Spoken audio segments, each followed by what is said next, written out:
Hoje eu quero falar com vocês um pouco sobre o David Hume.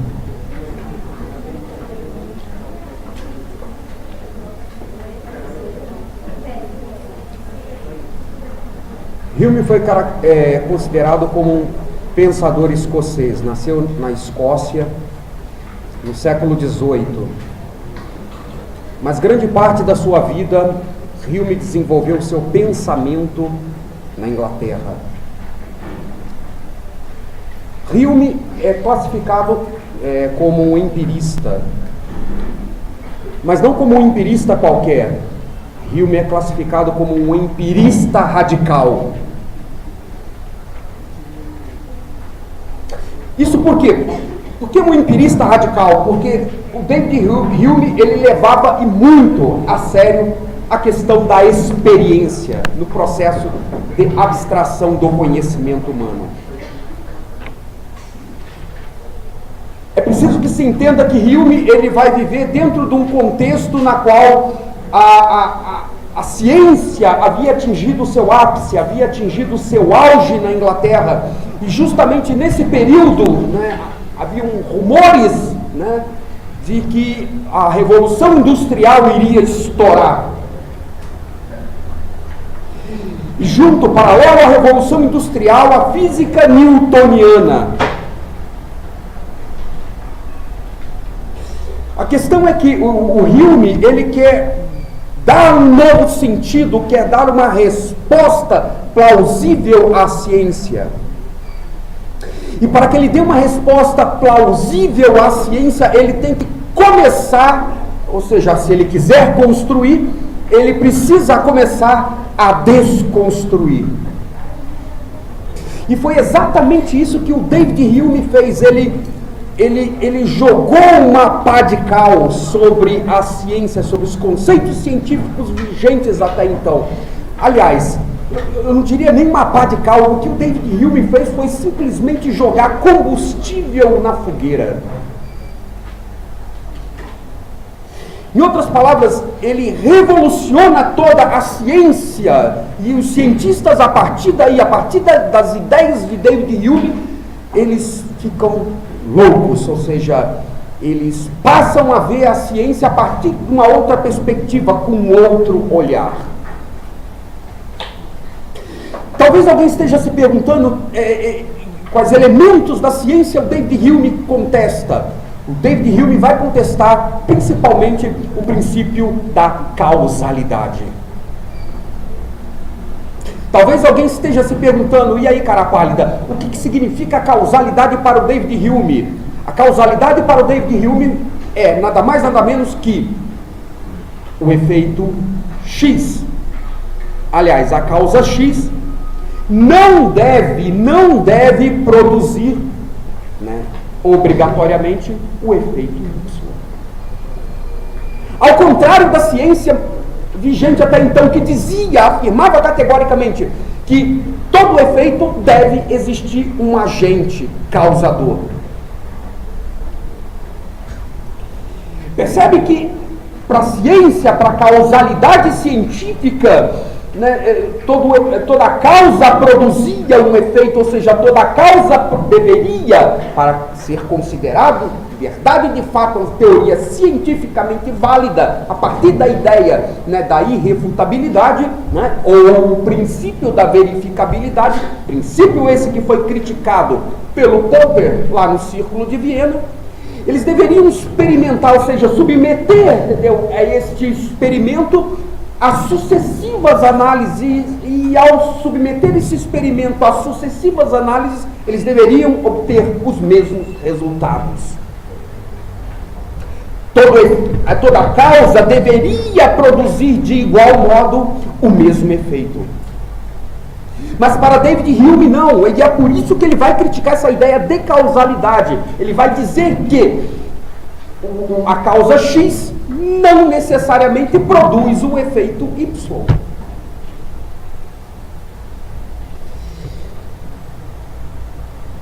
O que caracteriza caracterizou o pensamento de David Hume também enquanto epistemologista, ou seja, enquanto empirista radical, foi a sua negação à ideia do inatismo.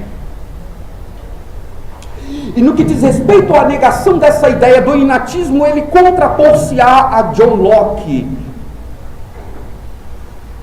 Ao mesmo tempo que ele contrapõe-se a John Locke nesse sentido, ou seja, nada vem à mente sem que antes tenha que passar pelos sentidos, ao contrapor-se a John Locke, ele também contrapõe-se a Francis Bacon. Como ele vai criticar, de que maneiras, a partir de quais arquétipos ele vai criticar o Francis Bacon? A partir do método indutivo experimental, sobretudo no que diz respeito à causalidade. Mas talvez alguém esteja se perguntando o que significa inatismo. Qual o significado da palavra inatismo? Anotem aí, uma forma bastante simples para que vocês possam entender. O inatismo nada mais é do que uma forma de pensamento que afirma que certas ideias já existem no entendimento humano de forma latente. É o pensamento que afirma que determinadas ideias já estão preconcebidas, né, no entendimento humano de forma muito latente e de forma muito vívida. Quais ideias são essas? São as ideias mais fortes, vívidas e menos vívidas. São as ideias mais vívidas e menos vívidas. E são justamente essas ideias, né, em contato com a experiência, em contato com as sensibilidades, é que irão produzir os fenômenos. O que nós temos são apenas e tão somente ideias. Mas essas ideias, elas vão se transformando em questões de fato, na medida que nós vamos mantendo contato com o mundo externo por intermédio dos sentidos.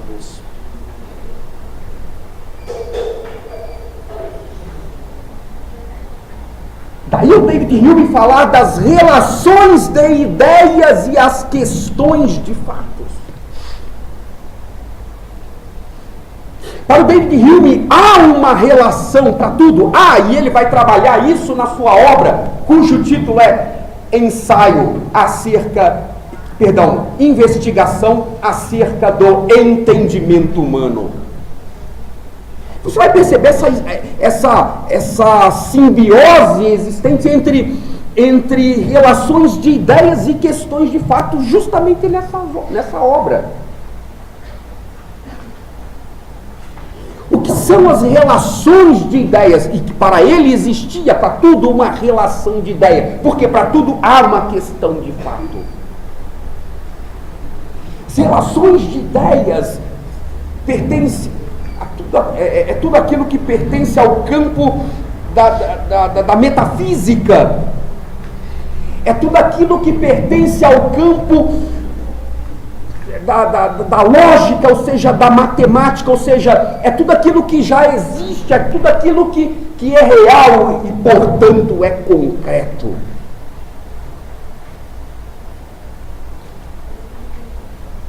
Isso são relações de ideias para o Hume.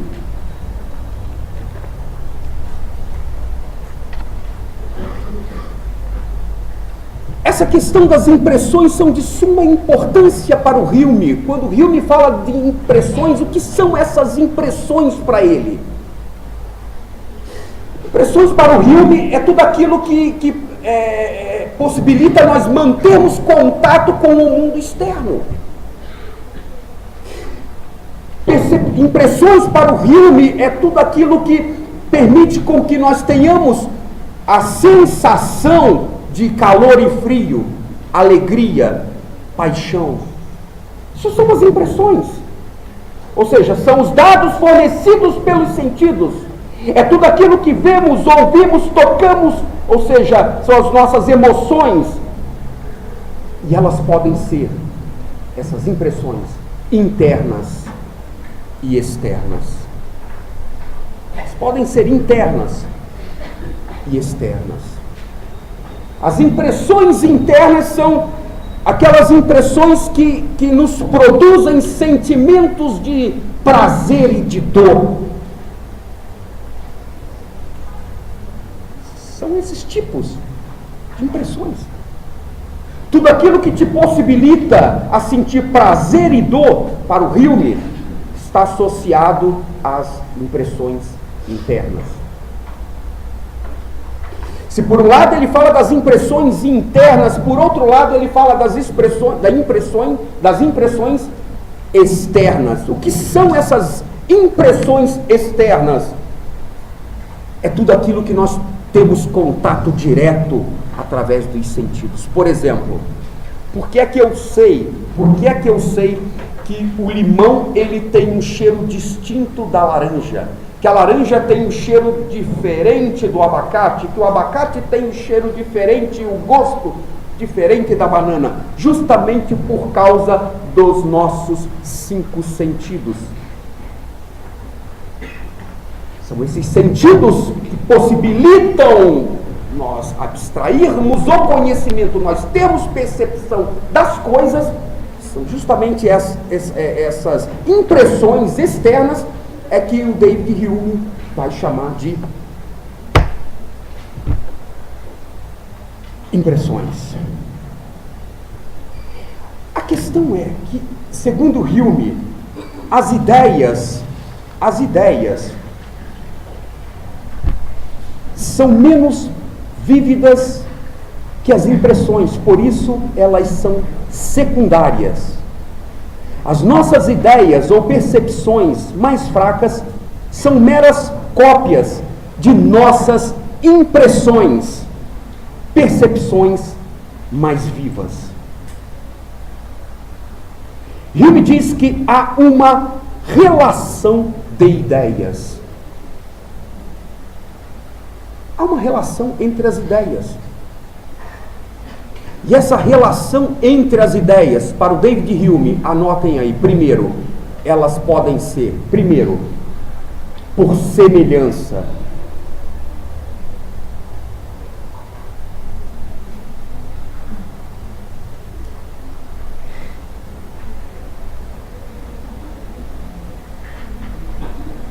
O que seria isso?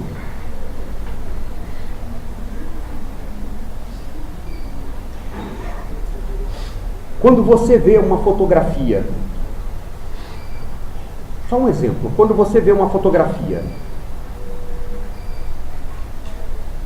de muito tempo atrás, uma fotografia que foi tirada, que tiraram de você quando você era criança, ninguém precisa dizer em que momento aconteceu aquele fato propriamente dito. Ninguém precisa te falar.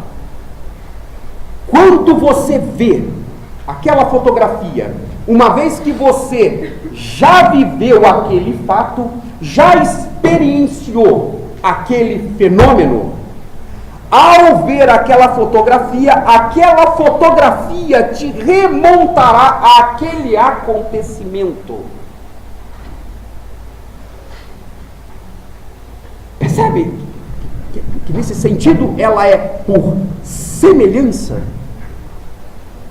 Ninguém precisa te dizer. As ideias que já estão formadas já no seu inconsciente coletivo te remontará a aquele acontecimento específico. Por quê? Porque você experienciou, você experimentou, ou seja, você viveu aquele fato.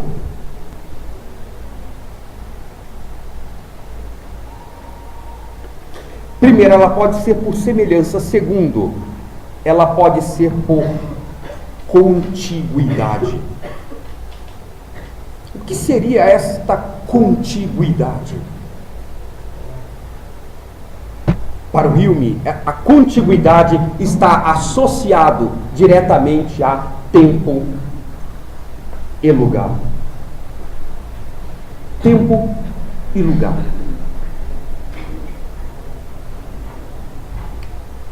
Um exemplo. Você vai a um determinado lugar para comprar uma casa ou alugar uma casa. Quando você entra porta para dentro daquela casa, quando o indivíduo começa a te mostrar os primeiros cômodos daquela casa, automaticamente a experiência que você tem com aquele fenômeno, com aquele fato, ou seja, a experiência que você está tendo ao contemplar a sala, te remontará a conhecer os demais cômodos da casa. O que o David Hume está querendo dizer com isso? Que a experiência que você tem em relação a um fato, a um fenômeno específico, inevitavelmente te remontará a outro fenômeno. Isso é muito comum em ciência.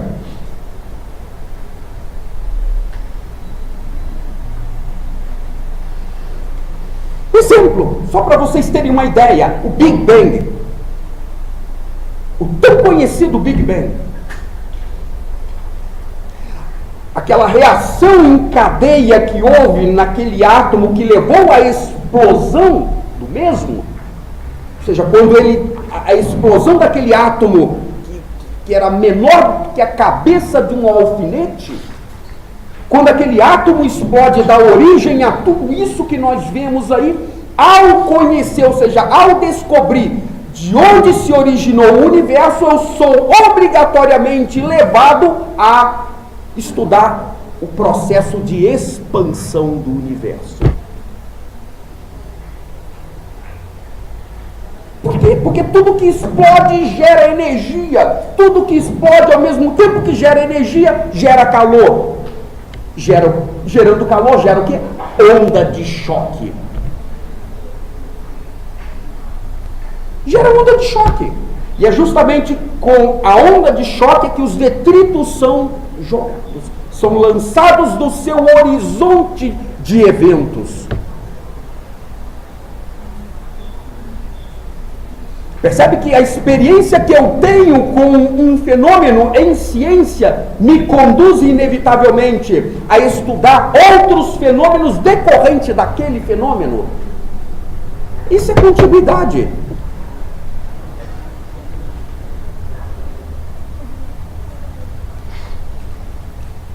Terceiro, causalidade.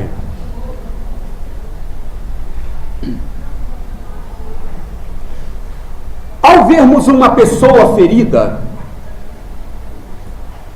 o que nos vem à mente?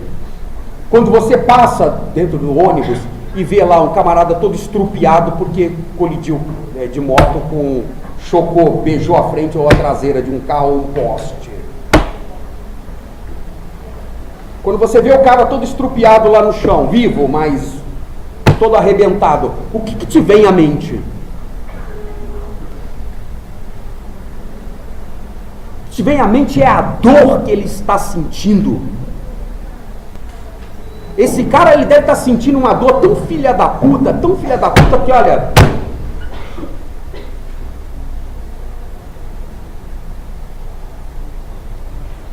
O que é a causalidade aí? Onde entra a relação de causa e efeito aí?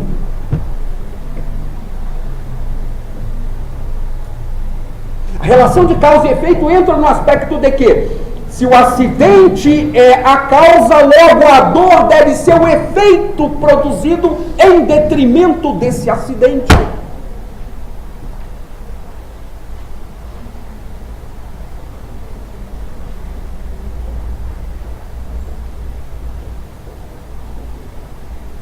Pô, mas você não acabou de falar que David Hume critica a ideia de causalidade? Sim, acabei de falar. Mas a questão é que em David Hume, o fato do camarada estar estrupiado lá no chão, o fato de 2, 3, 4 ou 5 ter ao sofrer um acidente, sentido dor, não significa que aquele cara que sofreu aquele acidente, o mesmo acidente, esteja sentindo dor.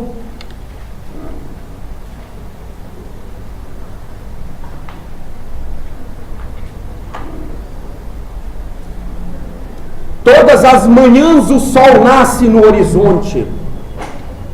É assim que tem sido há milhões e milhões e milhões de anos. Assim como o sol nasceu todas as manhãs no horizonte, amanhã também nascerá alto lá.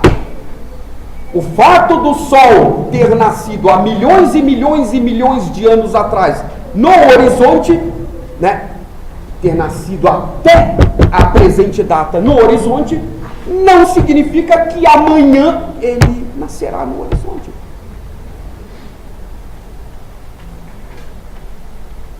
Percebe que David Hume ele vai colocando em xeque alguns elementos da ciência.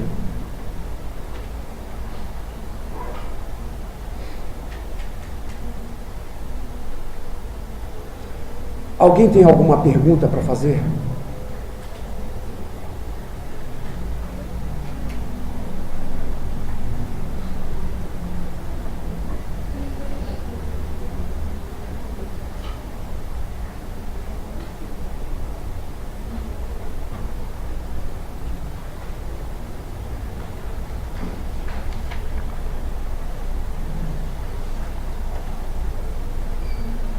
As questões de fato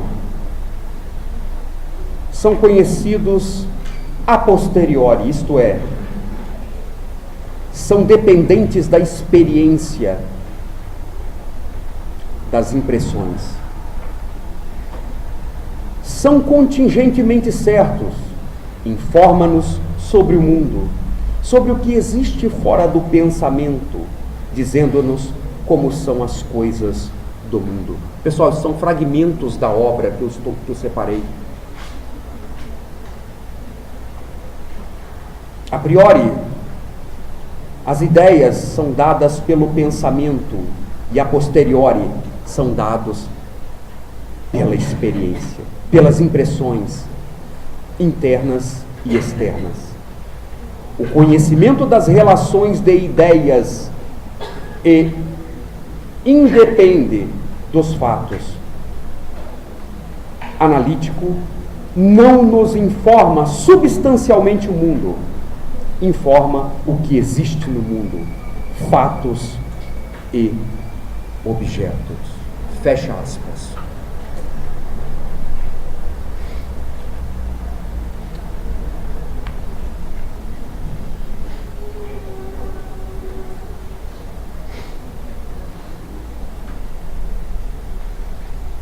Vou perguntar de novo, alguém tem alguma pergunta para fazer, gente? Tem alguma dúvida?